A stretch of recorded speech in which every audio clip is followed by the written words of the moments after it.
Acción, toma 1.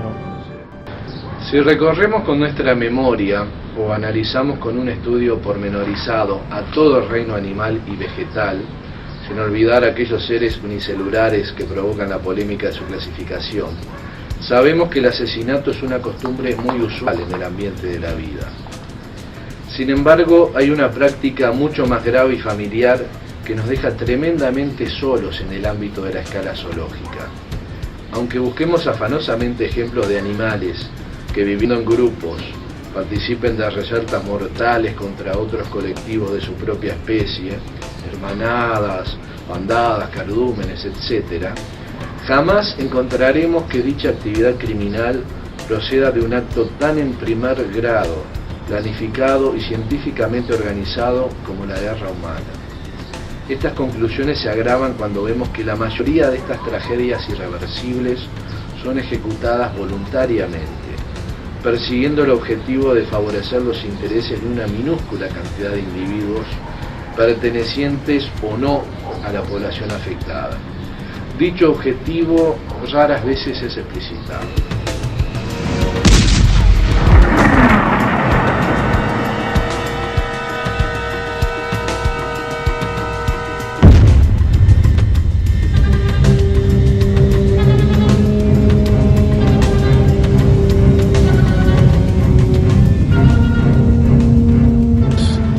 ¿Es la guerra humana un aspecto imprescindible de nuestra naturaleza para nuestra felicidad y permanencia en el planeta?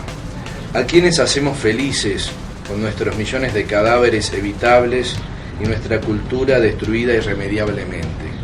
¿A quiénes aseguramos la permanencia? Y muy por lo contrario, en los aislados islotes históricos geográficos donde reina eventualmente la paz, ¿qué es lo que florece? Dejo estas últimas conclusiones para que las tomen ustedes mismos, de acuerdo con sus propias filosofías, religiones e ideas, porque lamentablemente, en muchos casos las masas humanas marcharon a la matanza totalmente convencidas de tal tarea. Tomemos como ejemplo algún siglo reciente y bien documentado. Dejando de lado por un momento a la totalidad de la historia del hombre y olvidando por ahora los últimos 6.000 años de urbanización y lenguaje a grados documentables, mencionemos solamente al último siglo, también documentado, repleto de novedades y rebosante de guerra. Solamente en este lapso murieron directamente a causa de la guerra mucho más de 130 millones de seres humanos y resultaron gravemente heridos y mutilados más de 340 millones de personas. Para llegar a estas cifras hemos tomado bondadosos datos que intermedian las historias, véase versiones, de las casi 100 guerras registradas en el mencionado siglo. Del mismo modo, no contabilizamos solamente a las afamadas guerras mundiales. También veremos que en los últimos 50 años murieron más de 15 millones de seres humanos en África en sus guerras tan recientes como poco promocionadas.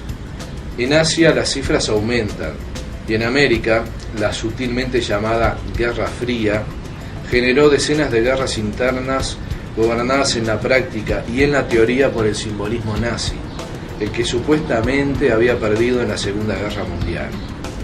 Y algunos creen conocer quiénes las impulsaron desde el bando vencedor. Esto no quiere decir que América Latina haya sido privada de la humana guerra clásica, tomando como ejemplos a la Guerra de las Malvinas, las dos invasiones a Panamá, la Guerra del Chaco, la variedad de narcoguerras tan populares, etcétera, etcétera. No nos podemos imaginar cómo hubiera sido el mundo de hoy si no hubiera ocurrido este sinnúmero de guerras humanas, y a esta altura sería poco productivo.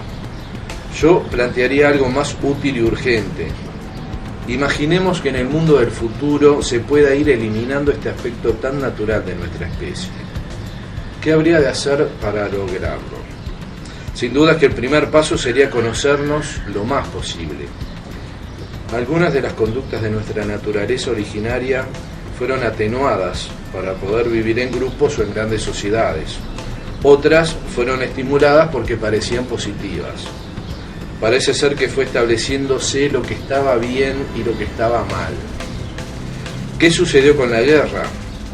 Alguien la promovió desde el fondo de las normas morales y las leyes, en las trastiendas de las filosofías y las religiones. ¿No están de acuerdo conmigo? Si no, miren las cifras, son nuestro peor espejo. Hay un elemento de la realidad humana que se esconde en los silencios de nuestra cultura, que ya no sorprende ni indigna a la mayoría de la población.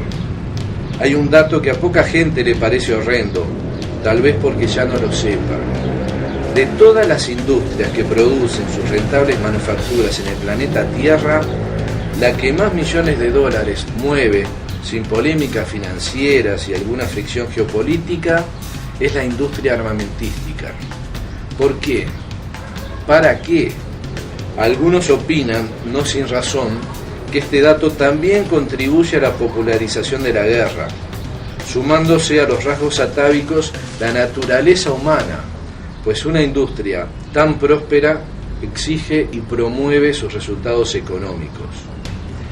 Sin embargo, lamento discrepar con dicha ramificación de las causas de la generalización bélica, sin dejar de reconocer que en este momento sea una contribución muy favorable de la economía para lograr la muerte de millones de seres humanos.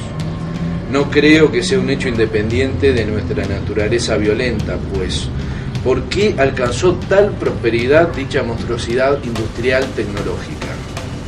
¿Cómo supera sin dificultad año tras año a la industria de la construcción, alimentación y algún año la industria farmacéutica, la cual tanto ha contribuido a la causa bélica? Sin olvidar al complejo industrial cosmético, cinematográfico, textil, automotriz, electrodoméstico y al gran complejo digital. Sin duda, la próspera industria armamentística no es un hecho ajeno a nuestra naturaleza genética.